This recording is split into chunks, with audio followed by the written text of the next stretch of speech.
First లోకల్గా online order place చేసిన వాళ్ళకి thank you so much. And ఈ ప్లేస్ ఎవరైనా గెస్ట్ చేశారా అండి?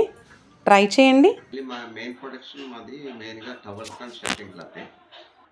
ఎన్ని ఇయర్స్ నుంచి చేస్తున్నారు ఇలాగ మీరు? ఇదే పని. ఓకే.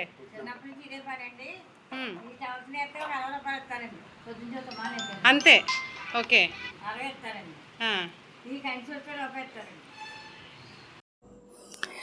ఇదండి వాళ్ళ స్టోరీ. ఈ శారీస్ పిక్స్లో కనిపిస్తున్న శారీస్ అన్నీ వాళ్ళ దగ్గర తీసుకున్నవే. వాళ్ళ ఓన్ మగ్గాల మీద నేసిన శారీస్ అండి ఇవి. మీకు ఎవరికైనా ఈ శారీస్ కావాలి అనుకున్న వాళ్ళు స్క్రీన్ షాట్ తీసి ఆర్డర్ ప్లేస్ చేసుకోండి. మీరు డైరెక్ట్గా విజిట్ చేయాలనుకుంటే ప్లేస్ ఎక్కడో చెప్తాను, కమెంట్ చేయండి. శారీసే కాకుండా వీళ్ళ దగ్గర డ్రెస్ మెటీరియల్స్ కలెక్షన్ కూడా చాలా బాగుంది. నెక్స్ట్ వీడియోలో చూపిస్తానండి. Thank you.